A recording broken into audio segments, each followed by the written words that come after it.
दोस्तों, शिवसेना और बीजेपी के बीच इन दिनों तनातनी चल रही है। लगातार एकनाथ शिंदे और देवेंद्र फडणवीस के बीच कोल्ड वॉर को लेकर के कोई ना कोई नई अपडेट आती रहती है। और ऐसे में बीजेपी के बड़े नेता गणेश नाइक, जो कि नवी मुंबई से विधायक भी हैं, उन्होंने जनता दरबार लगा दिया है, वो भी एकनाथ शिंदे के गढ़ ठाणे में। और माना जा रहा है कि इससे अब और भी ज्यादा बवाल मच सकता है। जी हाँ दोस्तों, ये आज ही की खबर है। आज बीजेपी ने जनता दरबार थाने में लगा दिया है। पूरी डिटेल आपको बताता हूं इस वीडियो में।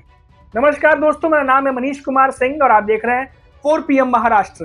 दोस्तों, गणेश नाइक बीजेपी के नेता, नवी मुंबई से विधायक, और पहले भी वो कह चुके हैं कि थाने में बीजेपी को, यानी हमें, अपने पार्टी को कह रहे थे कि जनता दरबार लगाना चाहिए।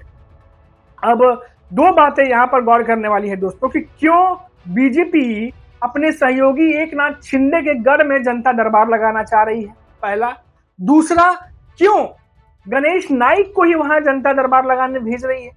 ये दो सवाल हमारे भी जहन में आए होंगे, आपके भी जहन में आए होंगे।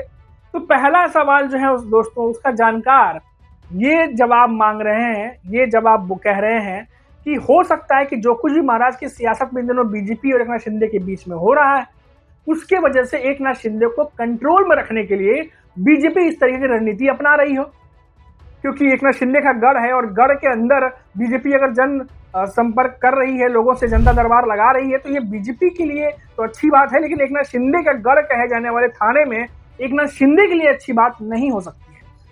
और दोस्तों, दूसरी बात, क्यों गणेश नाइक को आगे किया जा रहा है। आपको बता दें दोस्तों, गणेश नाइक नवी मुंबई से विधायक है, लेकिन एक जमाने में गणेश नाइक का थाने में अच्छा खासा दबदबा था। और इसीलिए उस दबदबे को वापस पाने के चक्कर में गणेश नाइक और बीजेपी, यानी गणेश नाइक को बीजेपी प्रमोट कर रही है ठाणे में। और आज जो जनता दरबार लगाया गया है, सुनने में आया है कि 400 लोगों से भी ज्यादा लोग वहां इकट्ठा हुए थे, भारी तादाद में। और माना जा रहा है कि आने वाले 10-12 दिनों में फिर से एक बार जनता दरबार वहां लगने वाला है। तो यानी एकनाथ शिंदे के गढ़ में बीजेपी ने अपनी एक्टिविटी बढ़ा दी है। ठाणे मुंबई से सटा हुआ जो है वो डिस्ट्रिक्ट है, आपको पता है, ठाणे। और वहां पर एकनाथ शिंदे जीत करके वहीं से आते हैं और आजकल ज्यादातर संबोधन भी वो वहां पे करते हैं, अक्सर आपको खबर सुनने में मिलती होगी। अब इस वजह से सियासत गर्मा गई है दोस्तों, क्योंकि पहले भी बीजेपी थाने में जाने की बात कर रही थी और सुनने में आया है कि एकनाथ शिंदे के नेताओं को ये बिल्कुल बात पसंद नहीं आई है। हालांकि गणेश नाइक का ये कहना है कि सहयोगियों में प्रतिस्पर्धा नहीं होनी चाहिए और राजनीति में तो जनता जिसे स्वीकार करती है वो आता है और कोई भी फिक्स नहीं होता, कोई आता है कोई जाता है। ये तमाम बातें गणेश नाइक कहते नजर आए हैं। अभी इन बातों का अगर आप अर्थ निकालिए तो कोई आता है कोई जाता है और जनता पे डिपेंड करता है, वो जिसको स्वीकार करती है, जिसको जिताती है, वो सत्ता में रहता है, वरना दूसरा चला जाता है। ये तमाम बातें वो कह रहे थे। तो क्या आने वाले समय में जिस तरीके से बीजेपी महाराष्ट्र के अलग अलग हिस्सों में अपना धीरे धीरे पैर पसारती चली जा रही है, क्या अब सहयोगियों के गढ़ में भी घुस करके बीजेपी ने अब अपना पैर फैलाना शुरू कर दिया है? क्योंकि ठाणे में आपको याद होगा दोस्तों, जब यहाँ पर टिकट बंट रहे थे तो यहाँ कई सारे बीजेपी के नेता थे जो टिकट मांग रहे थे और उनका ये मानना था कि अगर उन्हें बीजेपी की टिकट मिलती है तो ग्राउंड लेवल पर उनके कार्यकर्ता इतने सक्षम है कि वो जीत के आ भी सकते थे। लेकिन एकनाथ शिंदे ने कई टिकट अपने नेताओं को दिलवाए ठाणे में, और जहां जहां उन्हें टिकट दिया गया और जीत के भी आया, क्योंकि ठाणे एकनाथ शिंदे का गढ़ कहा जाता है। तो ऐसे में क्या बीजेपी आने वाले चुनावों को मद्देनजर रखते हुए वो जानती है कि ठाणे कितना इंपॉर्टेंट है, इसीलिए वहां पर अपना धीरे धीरे दबदबा बढ़ाने के लिए जनता दरबार लगाया जा रहा है? या फिर इस जनता दरबार से एकनाथ शिंदे को ये संदेश देने की कोशिश की जा रही है कि देखिए, हम जिस तरीके से हम बड़ी पार्टी बन के उभरे हैं, आगे चल करके हम बहुत कुछ भी आगे जो है वो अपना वर्चस्व या दबदबा बढ़ाने के लिए कर सकते हैं। तो ये भी अपने आप में देखने वाली बात होगी दोस्तों। तो क्या एकनाथ शिंदे को कंट्रोल में रखने के लिए जिस तरीके से वो बार्गेनिंग करते हैं, उनकी नाराजगी जाहिर करते हैं, बार बार बीजेपी पे दबाव बनाते हैं, ये सब ना हो, क्या इसीलिए ये सब किया जा रहा है?